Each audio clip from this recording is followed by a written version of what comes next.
وأخيراً صار يوم الافتتاح. صباح الخير، توكلنا بالله ورايحين للافتتاح الآن. راح أوافيكم بالأخبار، خليكم وياي. طبعاً صارت عاصفة، رعد وبرق ومطر وهواء عالي، بحيث رأساً نصبنا خيم على مود الاحتفال مالتنا مال يوم الافتتاح، لكن كل شي تكنسل وكلش تنكدت وكلش انقهرت. بس قلت سبحان الله، ما طول الله اختارها تكون يوم مطر، that's it، نتوكل بالله ونكمل يومنا واللي قاسمه الله يصير. ولغينا كل النشاطات اللي كنا ناويين نسويها خارجية، وسوينا الافتتاح داخل الروضة مالتنا. وبدأوا يوصلون الأقارب والأصدقاء والمقربين. كانت أكو دعوة خاصة لسعادة الوزيرة، وكانت أكو أعضاء من البرلمان بالولاية مالتنا أيضا إجوي، وحضرنا الشريط الأحمر وعلى أمل نقص الشريط اليوم. والحمد لله كانت الأجواء روعة وماكو أحلى من هيج.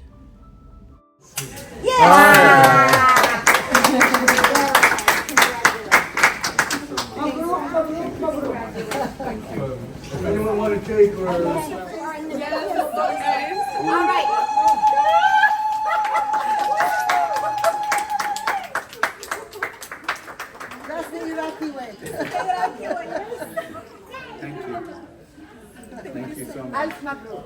كانت الفرحة كبيرة الحمد لله، والإنجاز حلو ومرتب، وكانت أكو شهادات تقديرية، وبدأوا الزوار يتفرجوا بالصفوف ال8 اللي عندنا، وبدأوا الأصدقاء المقربين يجون ويباركون، وكانت أجواء ولا أروع الحمد لله.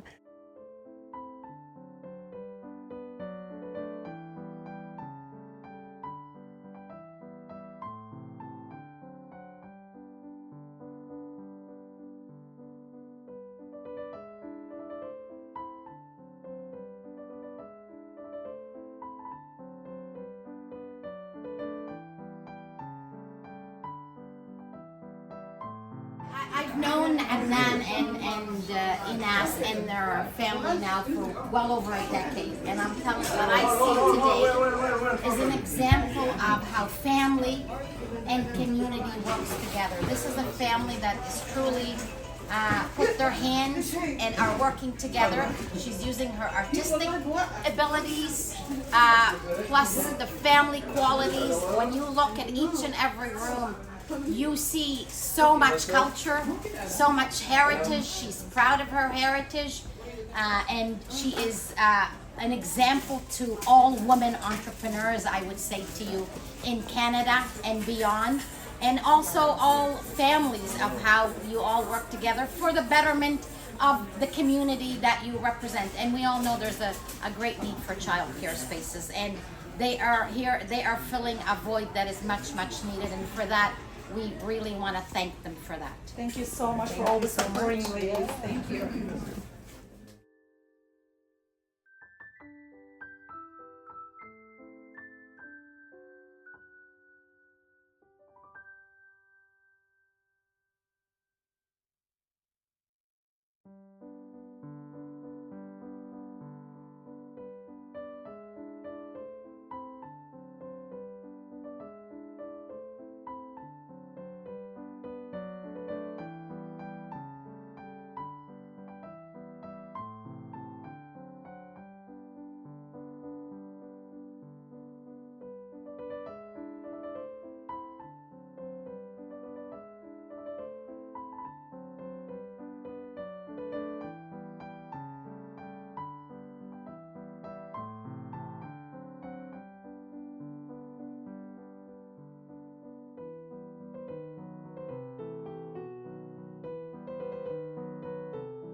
الفكرة. شكرا لكل الناس اللي اجوا وباركوا لنا اليوم. والله سويناها الحمد لله عدنا. صار الافتتاح ولو بالمطر وبقى شعري راح البيت، بس اتس اوكي. اليوم الجو يمنا مطر، شايلة البالونات والوردات والزرعات، جتنا هدايا سويناها الحمد لله.